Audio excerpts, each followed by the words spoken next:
Everyone, and welcome to Hit and Hustle from IRSportsDaily.com. I am your host, Greg Flamong, and with me, as always, is Jamie Uyama, Jamie University. We've got a great show coming for you today. Mailbag, Irish Sports Daily Mailbag. We asked Irish Sports Daily subscribers their questions, anything you want to talk about, and we got some good responses, some good questions. So we're going to throw those up, and we're going to talk about that. And then whatever comes up in the chat, if people have questions in the chat, we can talk about those things too. Rajon is here. He says hi, and so we say hi to Rajon. What's up, fellas? I think we should take the wide receiver from SC. Hit like and subscribe. Hit like and subscribe. That's from Air Pro K. I think he's talking about CJ Williams. Oh, okay. I was thinking of South Carolina for some reason. Yeah, I mean, we could take a receiver from South Carolina too, if I guess as he says we. You know what's weird? And speaking of USC receivers, I feel like I don't know if he's an option or whatever, but I feel like Gary Bryant would be a good. I think he would be a good one. He's like a more like the style of player that Notre Dame needs. He's more of that. Yeah. Although I don't know that he's an option. I would guess he's doubtful. I would guess that as well. A little late in the process for that, but we'll see. But hit like and subscribe, like Air Pro K says. Thank you for joining the show. Thank you, everyone, for joining the show. If this is your first time, hit the like, hit subscribe button, as always. If you're watching on replay, thank you very much for doing that. Hope you have a good time. And it's the same thing for you. Like, subscribe, notification bell so you know we're going live and all those fun things. All right, Jamie. And a quick plug for Jamie Uyama. His 6 Thoughts on a Thursday came out today. A lot of good stuff. Jamie, any highlights that you want to talk about in terms of what's in there, what you think will dazzle people, get their gears going? Well, I mean, part of it is going to be some of the questions that we're going to get in terms of D-line stuff. So Okay. I won't step on any of that right now.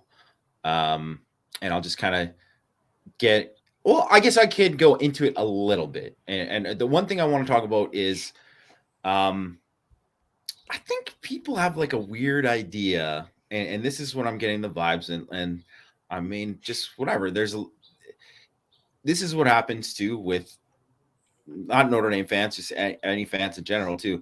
If something becomes a talking point, and then all of a sudden people just hop on it, like they're like, man, Notre Dame's going to really miss Mike Elston. And Mike Elston was a good coach. He's a good position coach. The guy was a bad recruiter. I mean, he just wasn't very good. He was very hit and miss. And I think if you look at, say, like what he's doing this year at Michigan, they signed 1 high 4-star kid and 3 3-star kids. And that's kind of around where Notre Dame was with him. He would sign, maybe an elite guy, maybe 2 in a class, but he would take a couple projects too. And everyone always points to Ade Ogundeji, first of all, evaluated in person by Keith Gilmore, and that's the reason that he was offered. But he was also the 4th defensive end in a class where they took 3 blue chip guys in front of him. And it just so happened that he also ended up being, a really good player too. But so the 2016 class, right? They get the 4 guys who end up being NFL draft picks. After that, Jonathan McAllister in the 2017 class, which was a Keith Gilmore one. I mean, that was a whiff, obviously. Mm-hmm. Kofi Wardlow also taking that class late by Mike Ellison.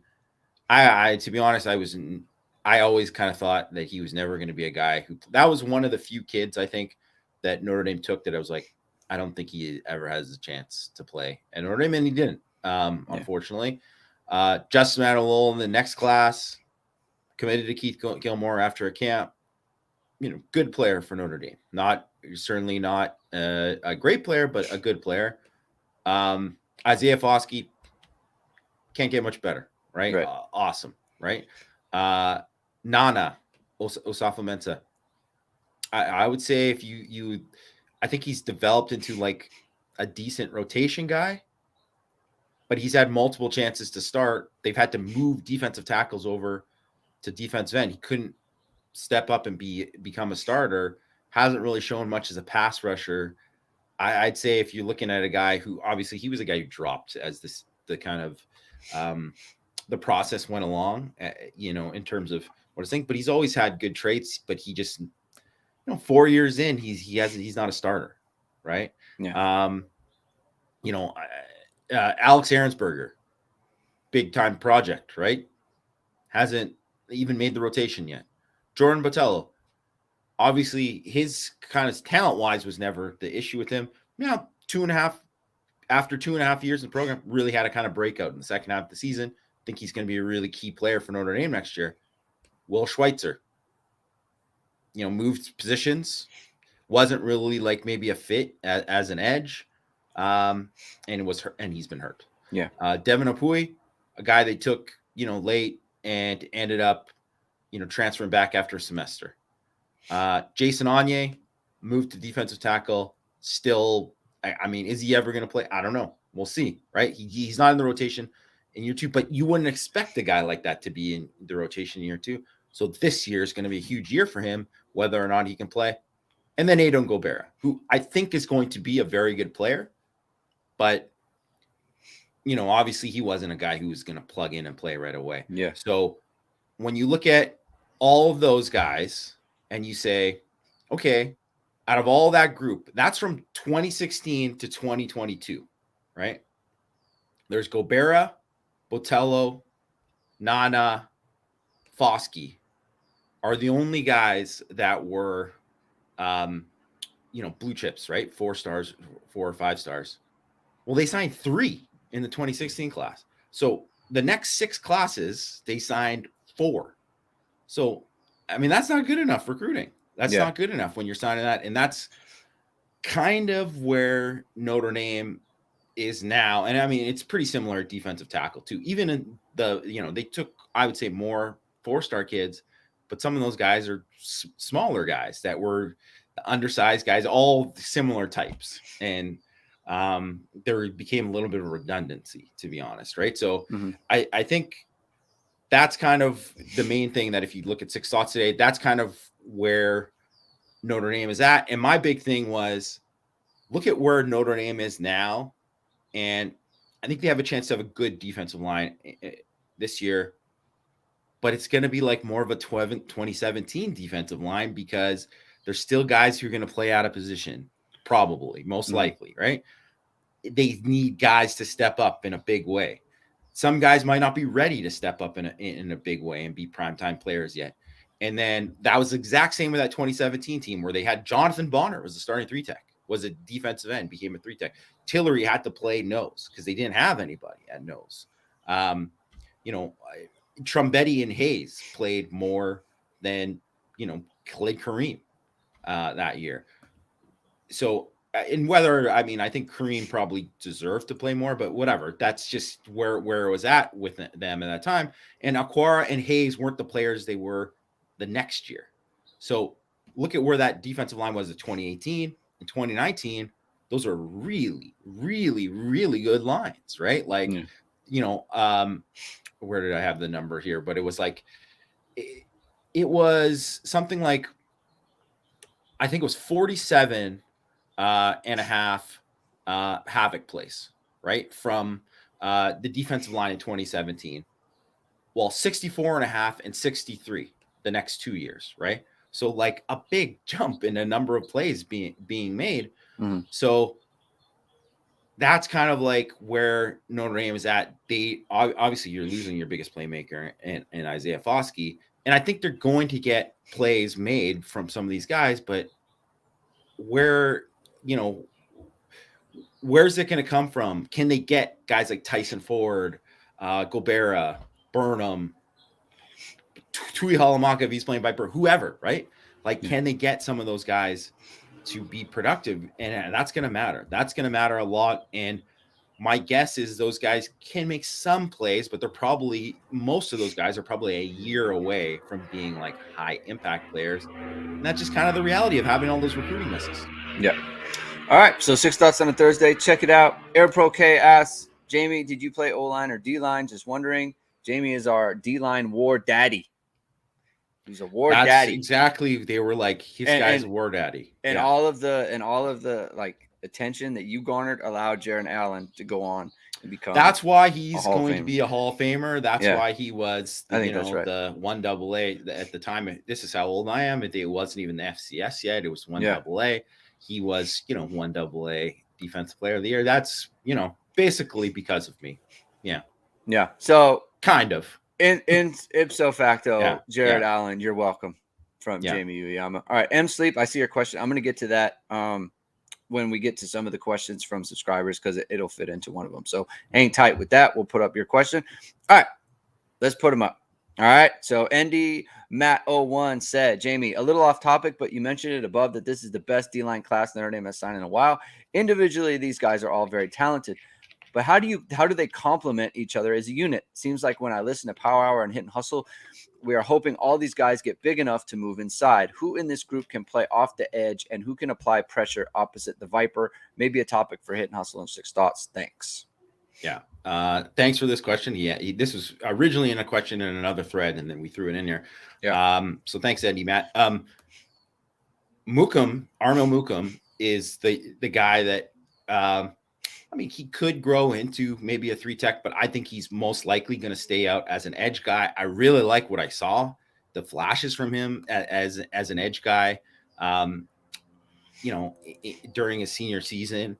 I think Brendan Vernon's definitely an interior guy. Yeah. He's definitely going to be an interior guy. Devin Houston, interior guy, probably going to be a nose guard for Notre Dame. So that's where, that could be like a 3-tech nose combination. Vernon might end up being a nose. Who knows, right? But the most intriguing guy of the whole bunch is Boubacar Traore because, one, he didn't really play as a senior. It was hurt. So you're missing that. He has probably the best traits in terms of like the guy's got freakish length. You can see him bend, do all these things. But one, he didn't play against great competition, obviously. You didn't see enough of the film to be like, man, this guy's going to be a no doubt stud or how close this guy is ready to play. And frankly, he looks like a guy with a frame that I would say he's probably going to be a 3-tech. But he also could be a guy who ends up being a long Khalid Kareem type of dude playing the edge too. So he's probably the enigma of that bunch. So I think you're probably looking at Mukum, edge, Traore, maybe inside, maybe edge, and no Vipers in this group. And then Vernon and Houston definitely interior guys. They have a chance, I think, to get Preston Zinter into the Viper role. Yes. There's a chance for that. Yeah. So that could round it out. I would actually kind of expect it, to be honest. I think he has a good body for it. I think he's long and he's athletic. I think he has a chance. So we'll see on that. But yeah, no recruited edges, right? No doubter. This is what this player is going to be. So yeah, that's a good question there. All right, next question. USMA 95. How do you think Al Washington is as a coach and recruiter? We have had 3 different DCs in the last 3 years. How are the schemes different, and how long until Golden can fully implement his defensive playbook if he has not already?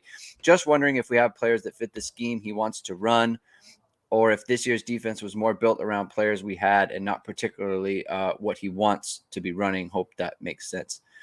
I guess we've kind of gotten into Al Washington a little bit on this show a little bit in the beginning, and we definitely talked about him on Tuesday. It's definitely the Al Washington is the topic du jour amongst, I guess, fans at the moment, especially I think mostly because gotta find somebody to pick on. Well, it's so that they lost Keeley, right? And so that was a big one, not really replaced. This is kind of a deep cut, but they lost Jason Moore. And so that was like a big one, right? Like, so there was a time when you thought you were going to have all these guys plus Keeley and Jason Moore, right? It looked like it was going to be like the best defensive line class Notre Dame has ever signed. Right. And so, and I think the perception is that Foskey underachieved. I think people saw the D-line as an underachieving unit period this year, which was kind of hurt by the fact that Jacob Lacey decided after 4 games that he wanted to transfer schools. So that didn't help. I mean, he definitely could have helped the team down the stretch. And that sort of thing. They got run on a little bit, especially by USC, which you didn't want to have that happen. And so I think with every other coach kind of, I guess beyond Al Golden, right? Who he got a ton of grief this year, I guess, pressure from fans and that sort of thing. Beyond him, I think every other position coach was pretty good. And so I guess it makes sense that Al Washington would be, you got to talk about someone, as you alluded to.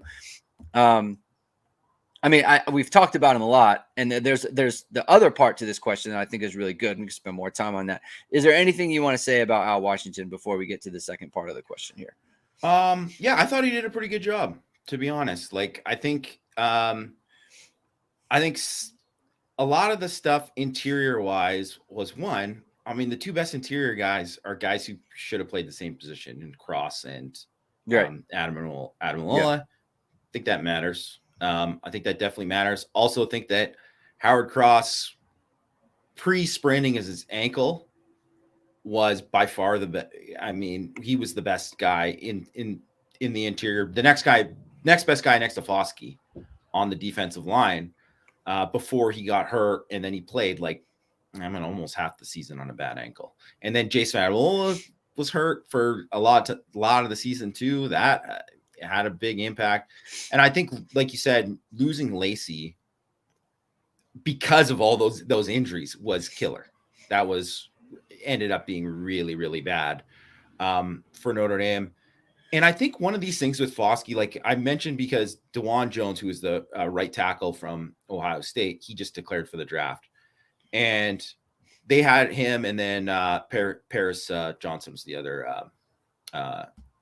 left tackle for them, right? Mm-hmm. And both those guys had a little bit of question marks going into the season, but ended up being studs. Like, they're both going to be first-round picks, right? And so I think in the first game of the season, people were like, man, Foskey, man, he really took a downturn. It was like, nah, he just went against guys who were better than him. And that's just that's just what it was. And they were doubling and chipping and whatever. And then as the season went along, he kind of settled in, and I think was pretty much the same guy. He just didn't have the same forced fumble numbers, but his sack numbers, and he was basically the same guy, and his pressure rate was even better.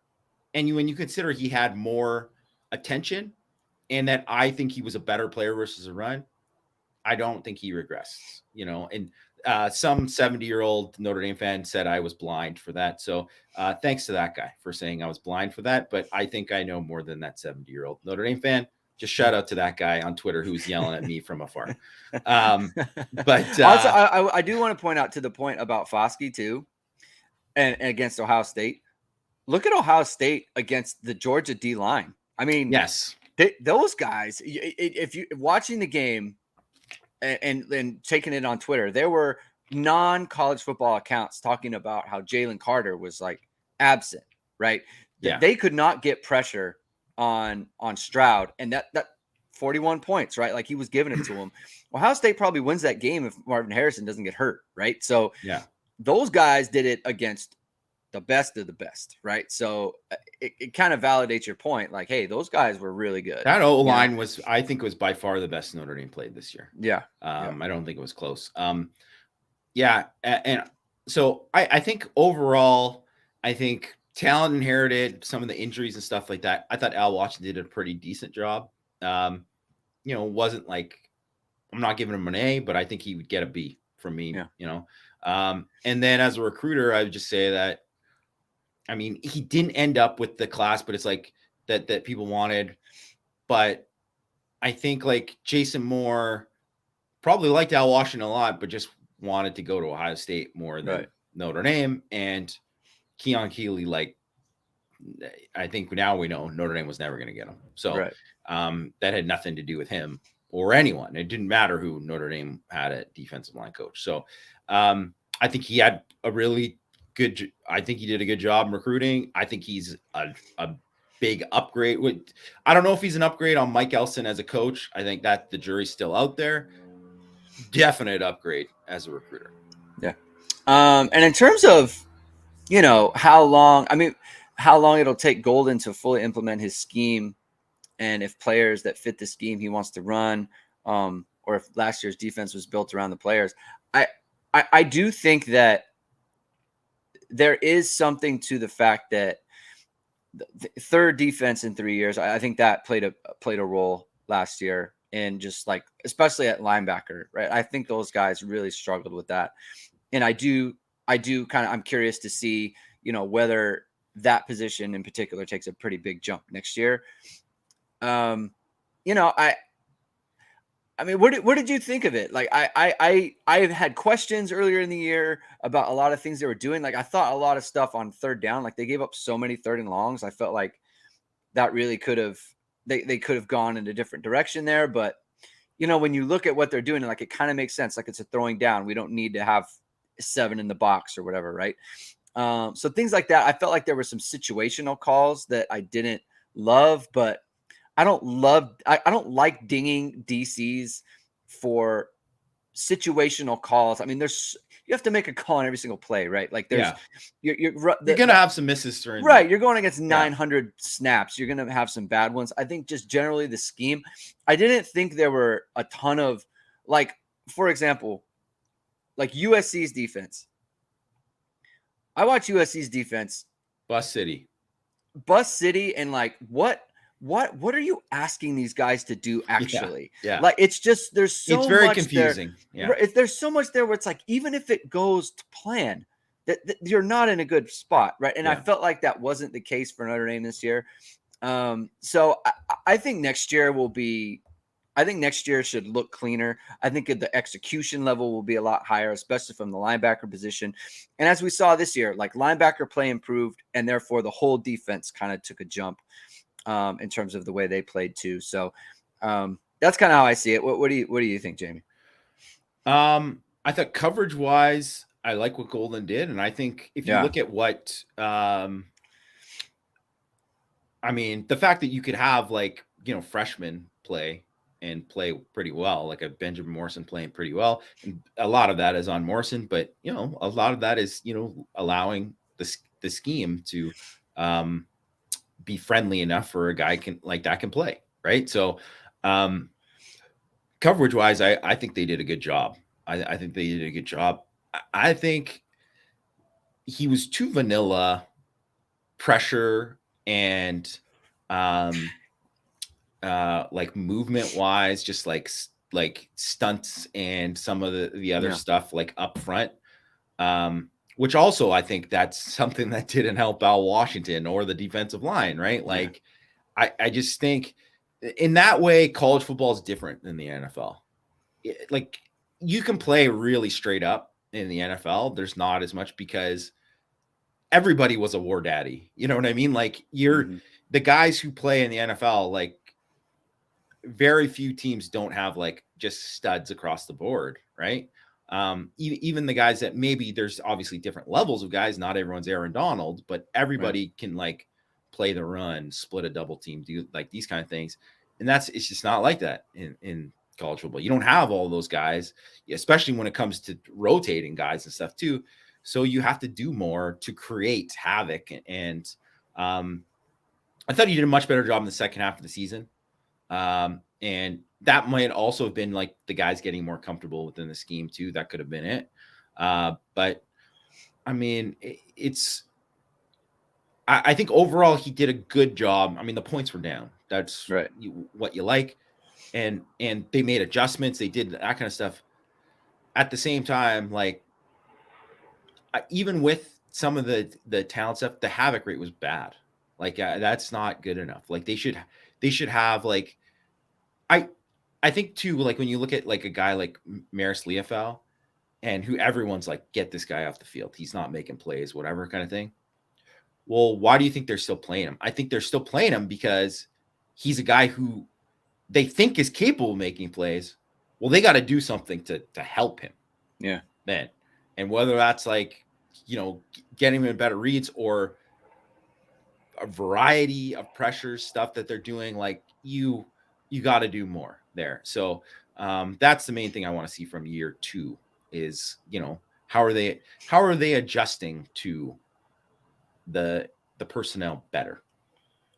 Do you think from Rajon, do you think that the red zone defense, like, do you think that was a little Baffling. fluke, or just like, is that like nothing, like, to me, just in terms of the way I think about it, I don't see anything in what they're doing in the red zone that makes me think like that's the reason. Yes. Like, I think maybe it was just like one of those years where it's just a bad red zone year, and we'll see next year whether that just kind of takes a big jump. It's I mean, it like was really turnovers. bad. They were dead last. Right. And Yeah. that, like, the fact that they're dead last, like, and then to the point where it's like, there's nothing in the scheme where it's like, oh, this is why. Like, I just think next year you could see a big jump. It's kind of like turnovers, right? Like, Yeah. sometimes you get a fluky year where it's like you force 4 fumbles against Stanford, you don't get any of them, like kind of stuff like that. So I don't think there was anything scheme wise or whatever. There wasn't anything glaring like this was the same thing over and over again. Right. Yeah, I would agree with that. I don't think there was anything like that, but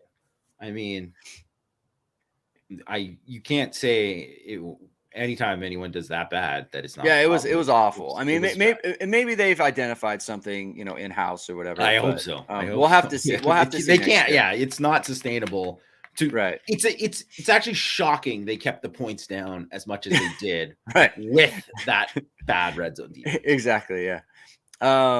Funk Beavis. All right, let me get rid of this and get the bottom of it. All right.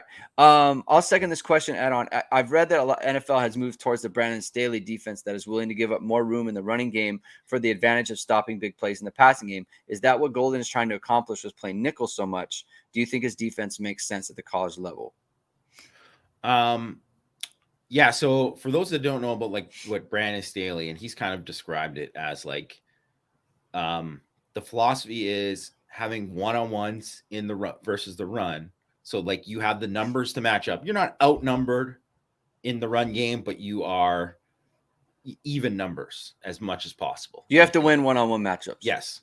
And then on the back end, you have more numbers, so you get more double teams. Right. And that allows you to not give up as many big plays. You're not like it is very opposite of the old, walking down that safety 8 in the box, pressing on the outside. Right. You got your corners one-on-one, locking those down on an island all day. It's very different than that. I think, for me, I think that is just the way the game is going. Just period. Like it's just way more of a passing game, even in college football now than it was. Like, obviously there's still teams that run, and I think you have to adjust to when a team is like a heavy running team or if they're playing with heavier personnel. But I think one of the problems with like previous years is like, if you don't have a Jeremiah Wosu-Koromoa to play at Rover, then you're better off playing a nickel. And really, I think what you want there is a guy who is more of a hybrid safety than a traditional nickel. Although, Tariq Bracy was great this year. I don't want to discount what he did. And you just can't be in a position because 11 personnel is like base for almost everyone these days. And you can't have Jack Kaiser on a slot. Like you can't. Yeah. Like, you can't have that. So I think that is the direction where things are going, where you have to go in order to not give up the big plays in the passing game. But it's a lot harder to do if you aren't winning those one-on-one matchups up front. And Notre Dame was fine. They're okay. They just weren't great. And that's why you give up 21 to Ohio State, but you get run on at the end. Yeah. Like there is a give and take, and that's what Ohio State does. Like they do make you choose. And that's why it's important that, and frankly, that's why it's a big deal that, there was no Kurt Heinisch, yeah, there was no MTA. Right. And so it's like you lose those guys and then there's no one kind of in the back end to kind of, or like behind them to come in. It's like, okay, they're ready to go, right? And that goes to your recruiting kind of your point earlier in the show is like the D line is kind of put in a bad spot, and you got to win one-on-one matchups. And if you have guys who can't stand to win one-on-one matchups consistently against good teams, then you're going to see what we saw where USC runs the ball late on Notre Dame right in the second half, and Ohio State runs the ball late on Notre Dame in the second half, right? Like in big games, it got to the point where there was a critical mass there where it just didn't work out for Notre Dame. So, okay, moving on. DL Meyer 7 with the best question of the day. For the president of the Kyle Hamilton fan club, that would be me. Can you give some insight into how Kyle Hamilton is currently being used by the Ravens? I would love to know more about his play off the line of scrimmage and how it compared to how he's used at Notre Dame. I will never skip. Feel free to skip. It's not purely Notre Dame related, but I generally like to know more. I will never skip this question, and this will be an hour answer. So funny enough, in the pre-draft process, everyone said Kyle Hamilton needs to slide because he can't play the slot, and he's not a slot guy, and you can't put him there. You can't cover people, and he doesn't do a good job. And what do you know? That was not correct, right? So he started his career basically. They started the season running a whole bunch of exotic schemes, and they were giving up busts like kind of all over the place. Like guys were getting confused on like who to cover, who they're picking up, like sending people like across field and all those other things. And they went away with that.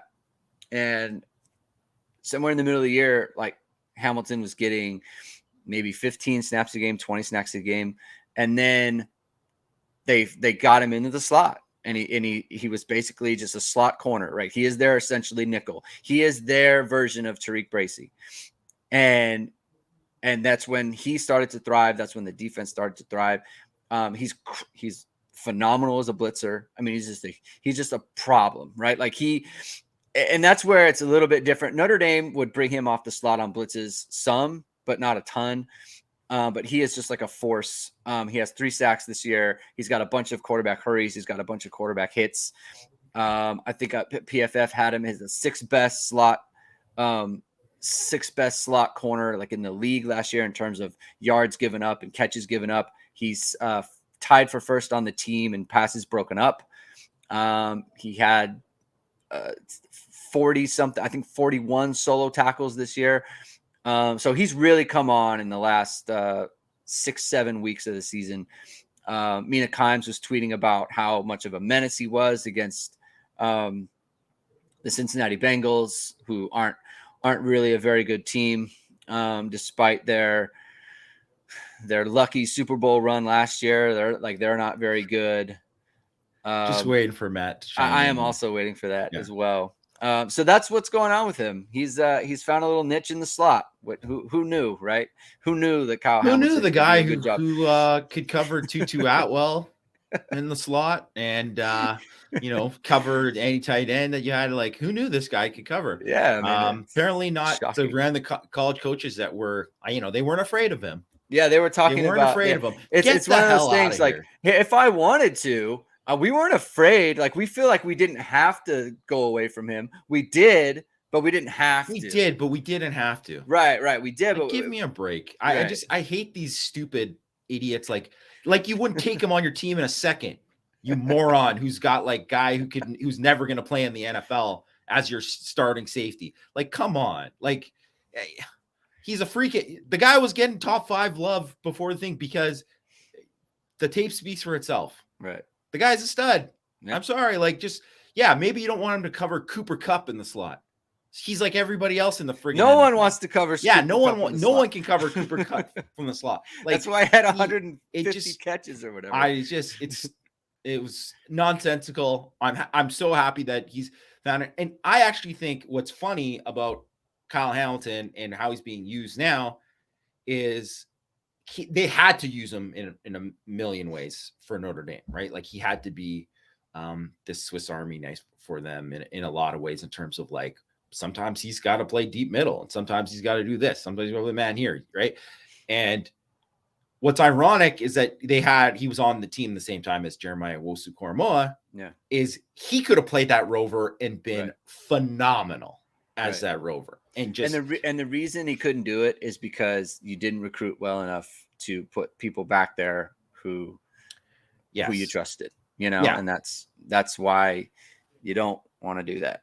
So fair enough. He's a guy that most teams wouldn't recruit well enough to do it, because he's going to be the guy who's the best in college. At least he's going to be your best free safety. He's going to be your best strong safety. Yeah, maybe your best nickel linebacker and stuff. Dude, he's that good. He's that good. So I'm happy that he's doing so well, and not happy it's with the Ravens, but other than that, I'm happy. Yeah, Kyle Hamilton forever. All right, loyal stepson.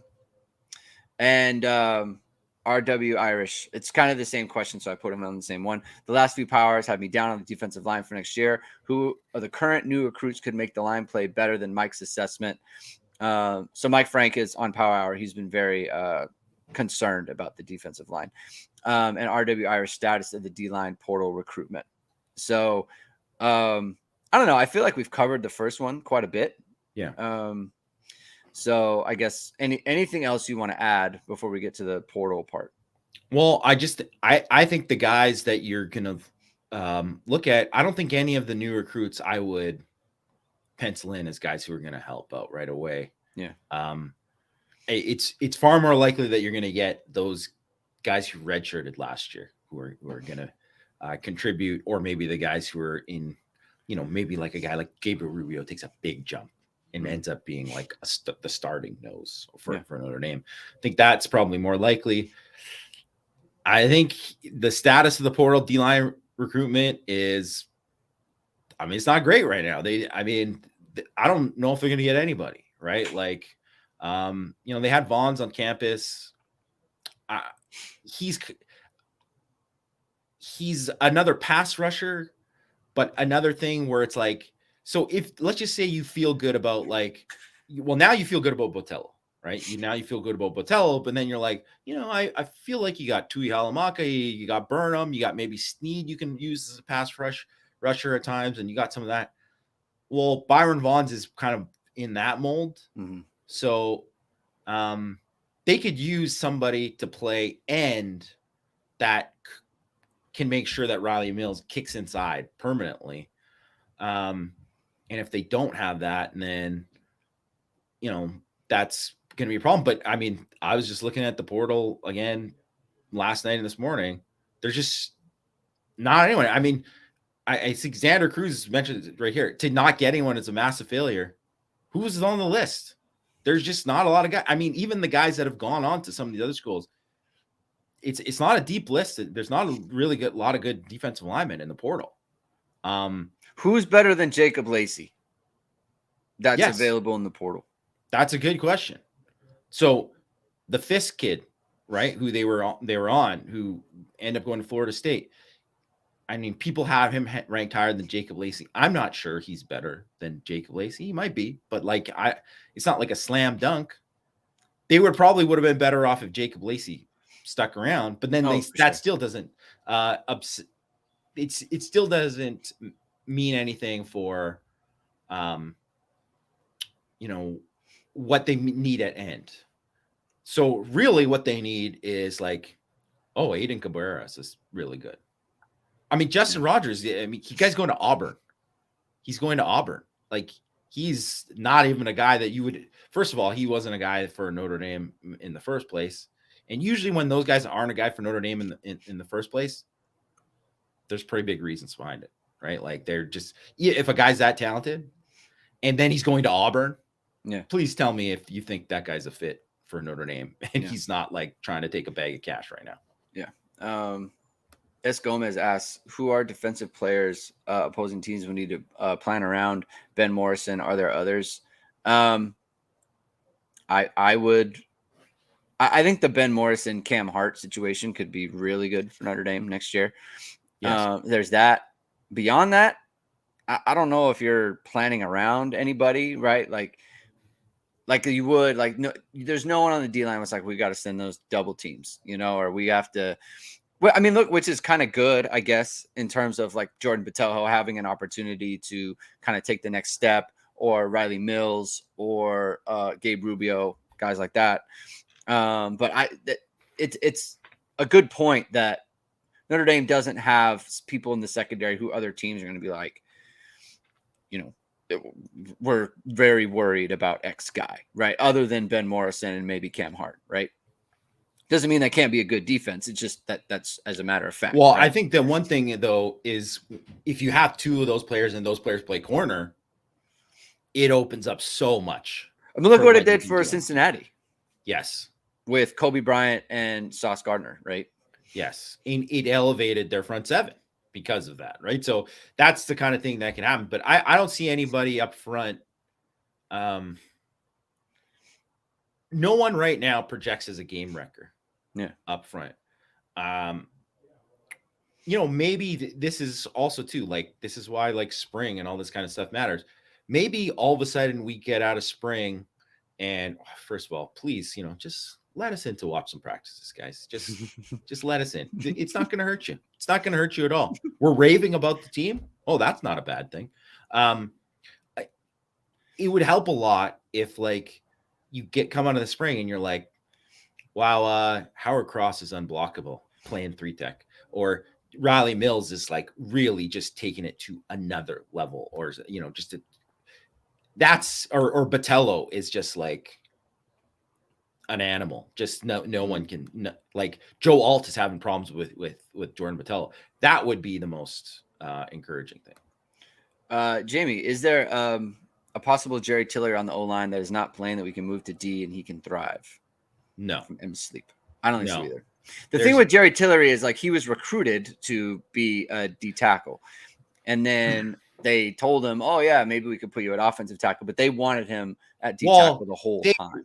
Well, no, they wanted him at offensive tackle originally when they had committed. Like he was supposed to be like left tackle of the future. But then he was a really good defensive lineman. And then all of a sudden, SEC teams started recruiting him at defensive line. So then it was like, oh, yeah. And then obviously he came to campus and it was like, yeah, we'll see what happens. And then they were like, oh, no, this guy's like got a chance to play in the NFL. He stays in defensive line. And that's where it's at. Like, I mean, those guys are few and far between. There's very few guys that end up like that. I mean, I guess Jerron Jones was kind of like that because some people saw him as an offensive lineman and he ended up playing offensive line in the NFL. But like, there's just not a lot of guys like that. There was, I will say, Rocco Spindler was a really good D tackle in high school. I have no idea what he wants to do or whatever. I was thinking of guys who was like, who actually played on the defensive line, and Rocco Spindler is one. So I guess that could happen, right? It could.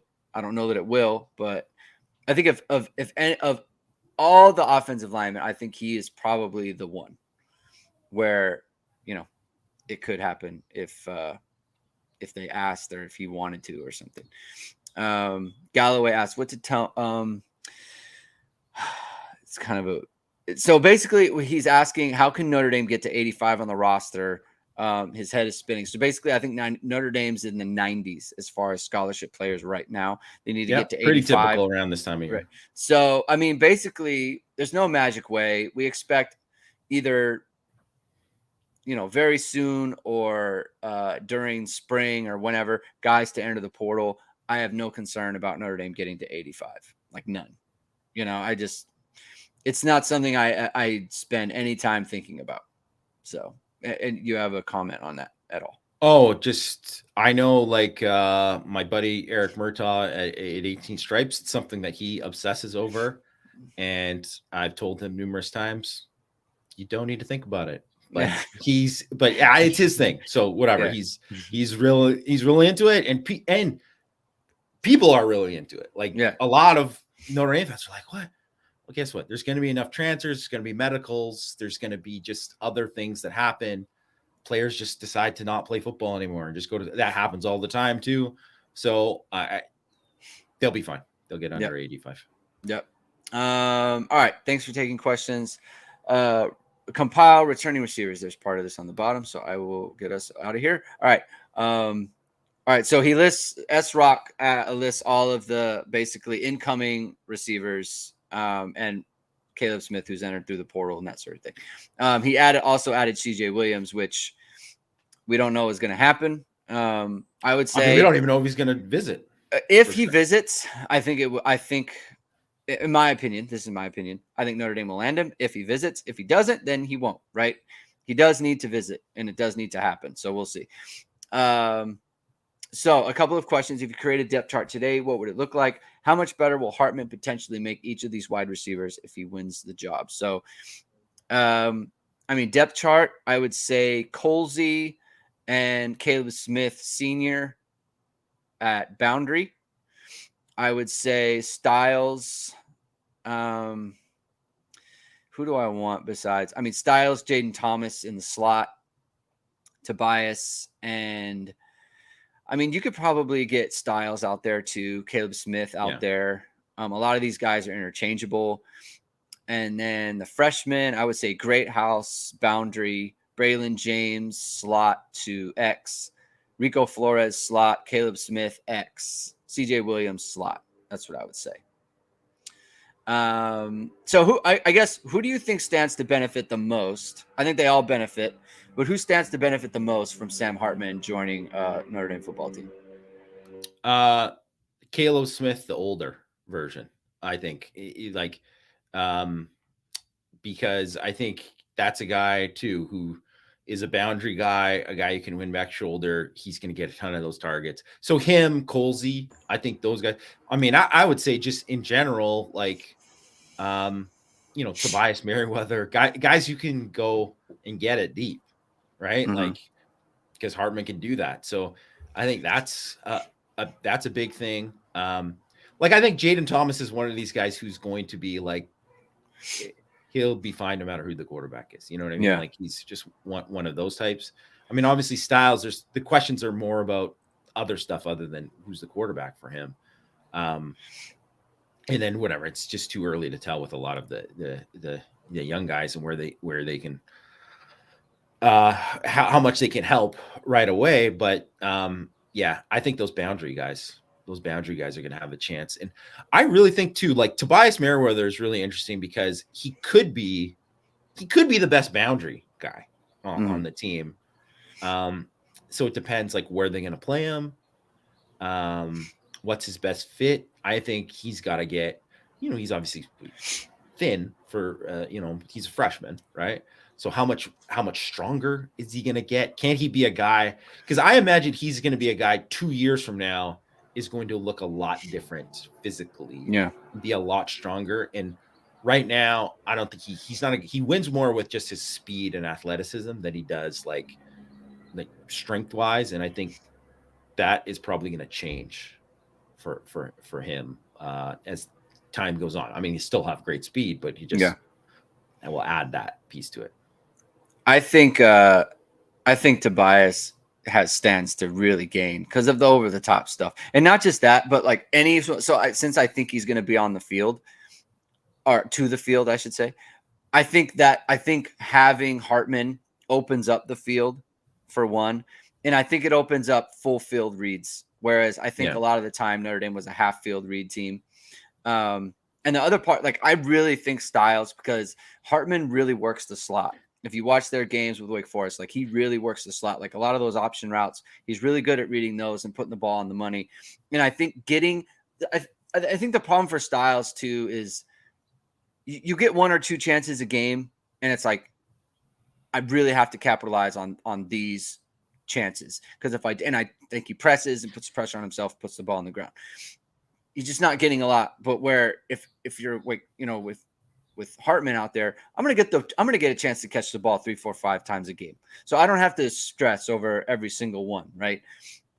I think that makes a big difference for a receiver. I think they all do. I personally, I think the Caleb Smith Sr. one, I think that's a really good call. I think Tobias and Styles are the guys that I'm really looking at. Justin Knox with a good question, sort of related. to the offense. Any chance with the parting ways between McNulty and BC that Notre Dame staff makes room for him? Maybe as an analyst or just a sounding board. I was thinking that yesterday too. I think that's a great idea. What do you think, Jamie? I think it'd be a great idea if that's what he wants, but he's got to be open to it. Yeah, and I mean, he was an analyst at Penn State before, Notre Dame hired him away to be the tight ends coach. I mean, I'm sure Tommy Rees would love it. He's very tight with McNulty. I don't know. I mean, the guy, but in the same point, the guy has been like a position coach in the NFL for, well over a decade. He's been an offensive coordinator. I doubt he's going to get an OC job, after. It's unfortunate. He should have never taken that BC job. Yeah. I think he's doing it because he probably didn't know if he was going to get another chance to be an OC again. And he shouldn't have taken that job. It was just set up to fail for anyone who took that job. But I mean, I think it would be smart to get him there and get him back in if he's open to it. So, I mean, that would be great for Notre Dame. I think that's a good idea. And we know that there was talk about bringing in someone last year, right? There was a whole controversy, I guess, in November, October, whatever. Like, the rumor was Tommy Rees turned down somebody, Marcus Freeman wanted, whatever the case, he would be a good option. And I think one that Tommy Rees would be like, yeah, bring him in here. So something to think about. All right. Shaw Bryan with 2 questions. I would love to hear y'all opinions about where you see our guys going in the draft, how these numbers compare to previous seasons, how they compare to recent guys in the same positions who've been drafted out of Notre Dame. Finally, best way Notre Dame fills in losses due to the draft. There's a candidate of someone you think does better than who's leaving. Also, if any of these losses Notre Dame to change or add new wrinkles to their approach, it would be cool to see what you all have to say about that. Also, Audric Estime at fullback, right? Do you think that should be kind of a regular part of the offense? I guess is one way to kind of phrase it. So let's start with the draft, Jamie. Where do you see? Okay, so Michael Mayer, right, first rounder. I think we would all kind of agree in the 20s. What do you think about Foskey? Where do you see him going? Foskey has a chance to be a first rounder. I think he needs to have a really strong. He's going to compete at the Senior Bowl. I think he needs to have a really strong week at the Senior Bowl. I think that's going to matter. I mean, I think just based on just straight up production and traits and stuff, he's going to be probably at worst a second round pick. And I think has a chance. He's probably projected as like a low first, so it's probably like depending on need or whatever. But I mean, wouldn't surprise me at all if he ends up being the highest picked, defensive end that they've had in a while, right?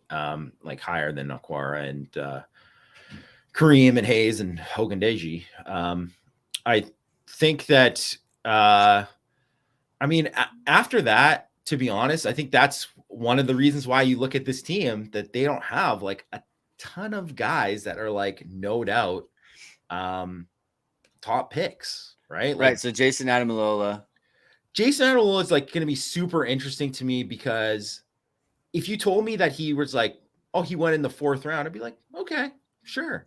But if you told me he was undrafted, also wouldn't be surprised. He's small. Yeah. He's small, right?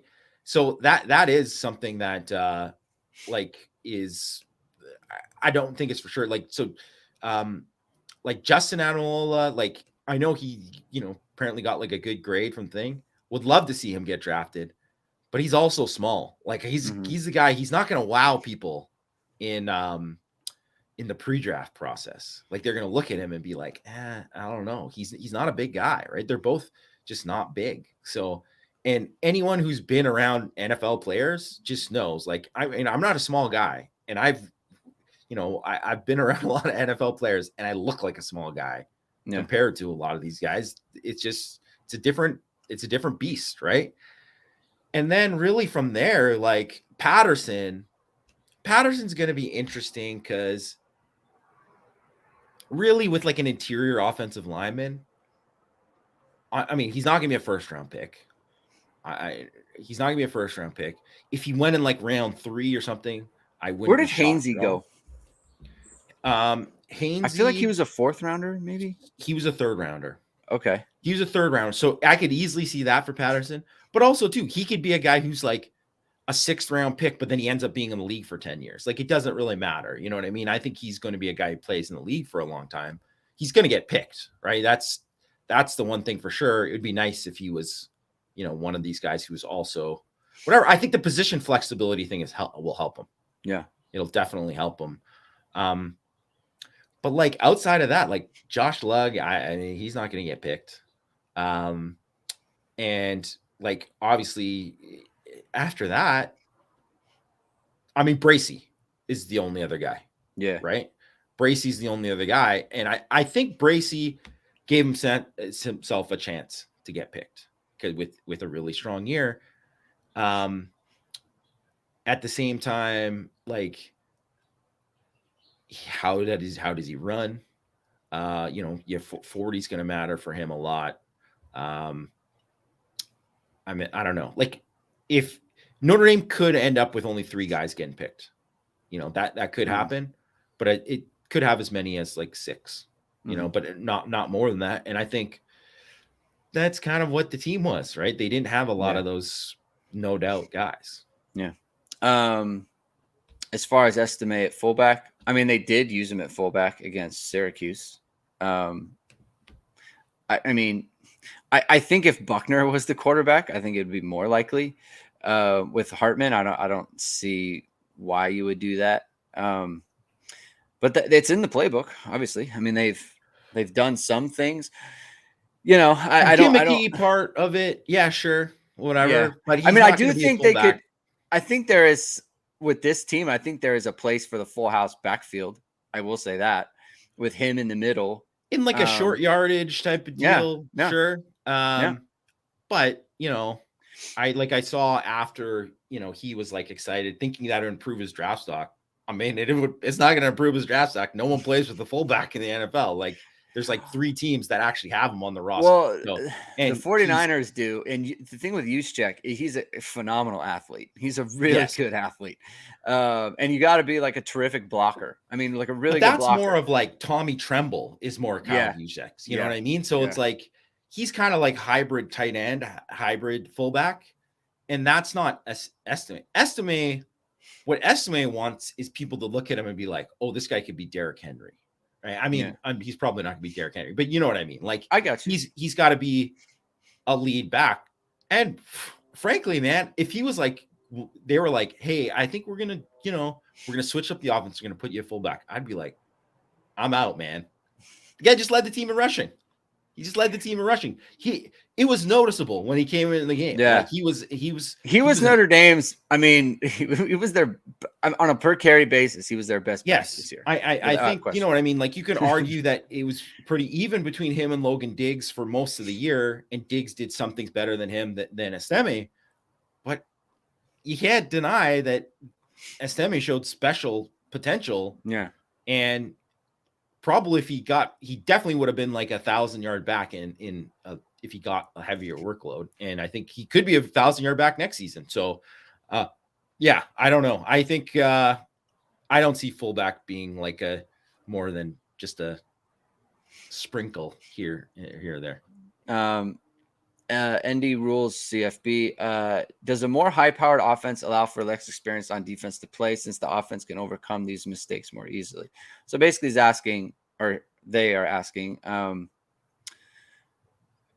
if the offense is scoring more points, you don't have to worry about a touchdown given up here or there.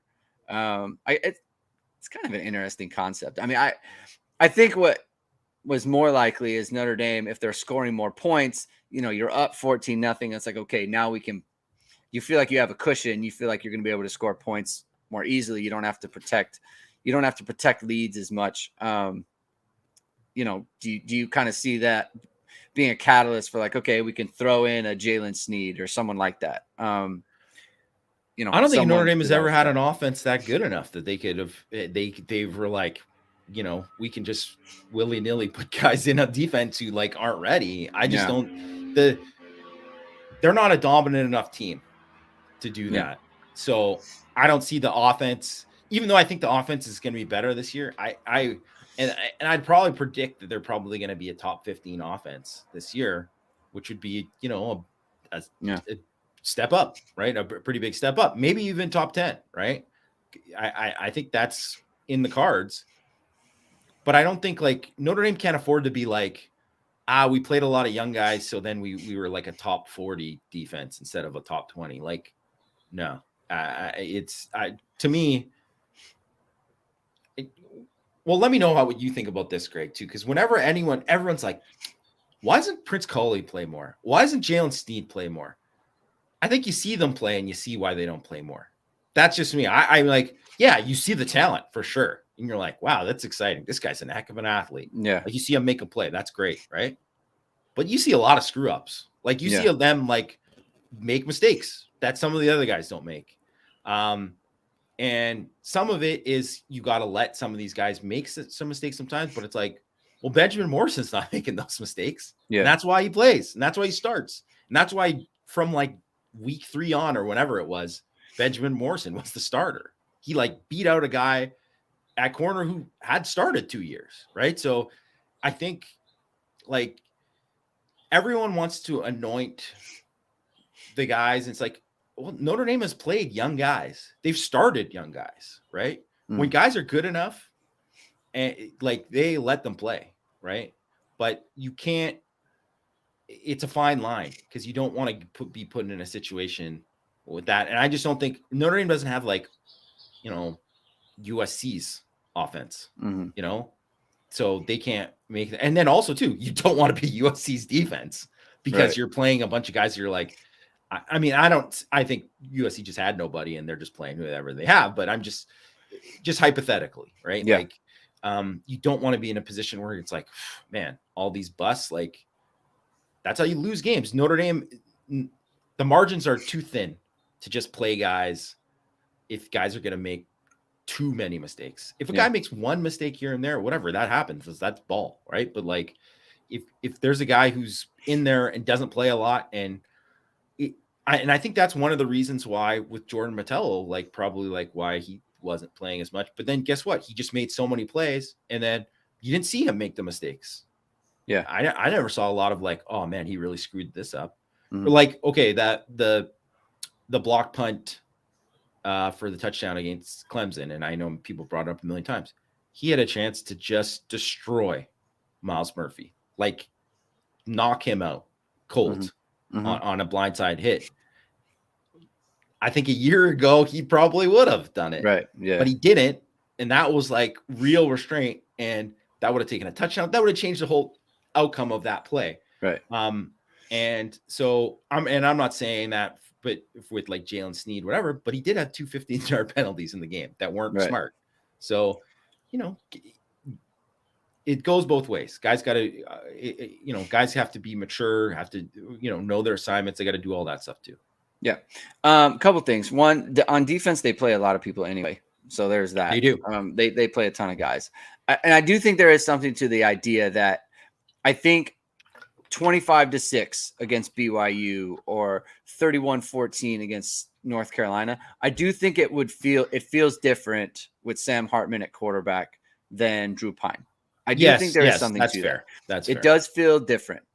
So I think what it would allow is guys who you already want to play getting more snaps than maybe they would have last year, because it's like, hey, we feel a little bit safer, right? And so I do think there's something to that. I don't think it would be like Josh Burnham, we don't think is ready, but like it's 14-0. Let's throw him out there. You know what I mean? Like, I think they have to be someone who's they already think is going to play. They want to get them snaps, but instead of getting like 10 snaps, maybe they'll get 20 snaps, something like that. So I guess maybe yes. Right. But not like we're emptying the bench. You know what I mean? Yeah. Like if they're not ready to go, they're not ready to go. I just think players who you already wanted to play, they can get more snaps than they maybe normally would. All right, I think this is the last question here. Greg, question for you and the show: why did Notre Dame pass on Arkansas safety Catalan when there's a good chance you could be using Harper at nickel? I realize he's an undergrad. Could he not get into school if they land him? They shore up the entire secondary. I think you would have he and Watts at safety and Harper and Mickey at nickel, and you can move Nicky to the corner if someone gets hurt. Harper is going to leave after the season, so Schurler steps in next year. You can still have Catalan and all SEC DB. A lot of autocorrect, Dave. You got to get it right, Dave. Yeah, that's Dave MC. So, Catalan's hurt a lot, which is a big deal, right? You can barely played the last 2 years. And here's the other thing: hurt a lot at the shoulder, and so that is the type of thing. Like if he was going to the NFL, the NFL would be looking at that shoulder very, very closely, right? Yes. Notre Dame can't do that. So Notre Dame can't get them in and have a physical. Yeah, they can't do the full test workup. That shoulder every single thing. Yeah, right. Yeah, they cannot do that. So it's like you look at it, it's like, look, we're missing a lot. And when we're saying like not a game or two, like full seasons, a lot of seasons, right? Like over half the season, you're missing with the shoulder situation. Yeah. So if we bring in a guy, and really you're taking him over like DJ Brown, you bring him in, and you're basically saying. So Xander Cruz, right? Xander Cruz. I'm not liking the takes, man. I think you're all over the injured map, Catalan better than fully healthy DJ Brown. No, he's not. Actually, because if he's not available, then he's not. It might as well be me, right? Yeah. Like it doesn't. You can't. Catalan is a better player, but if he's not out there, he's not out there. And you know that DJ Brown knows the position, and he's been around, and you know he knows how to play. Like. I don't think that I think DJ Brown is a good player.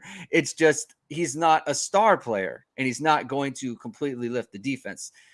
But to me, I think with DJ Brown coming back, you did solidify the position. You have DJ Brown, you have Ramon Henderson, you have Xavier Watts, and now you have Thomas Harper, and then you have Adon Schuler coming in.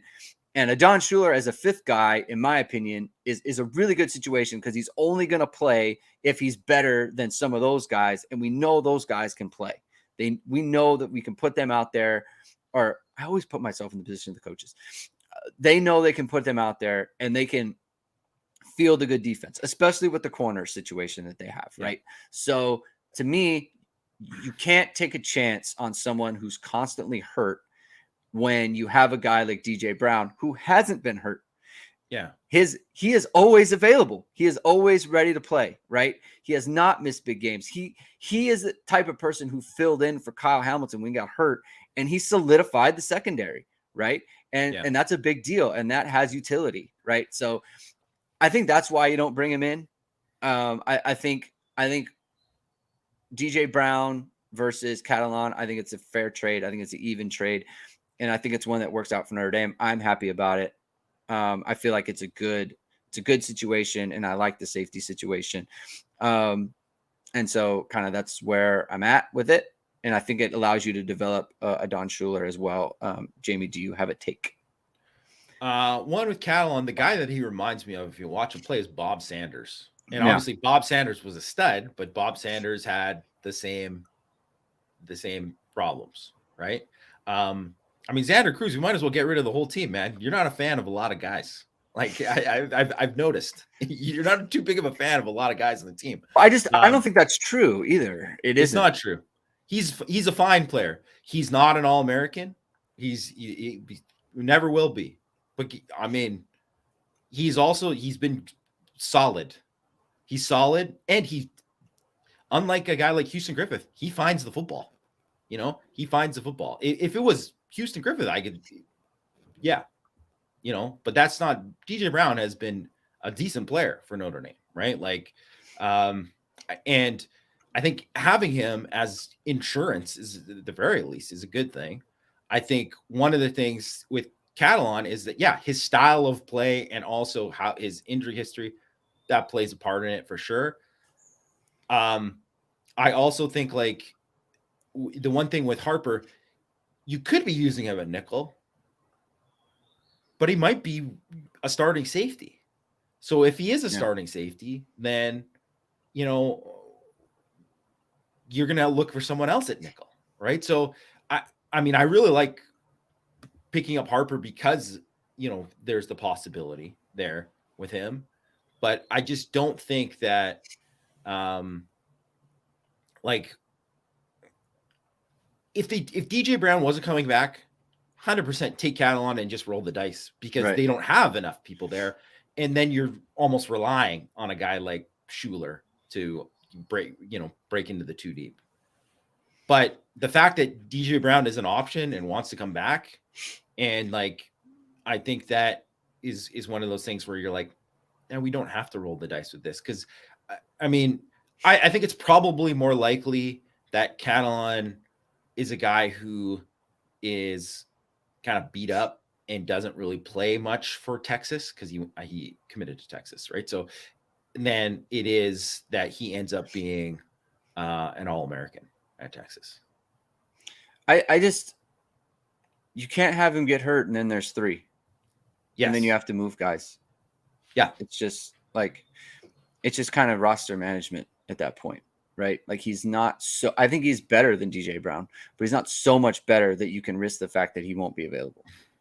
That's also, there's the other thing when it comes to roster management is when you take a guy like that, and let's just say he comes and then you're like, man, he looks great. He's starting and all this kind of stuff.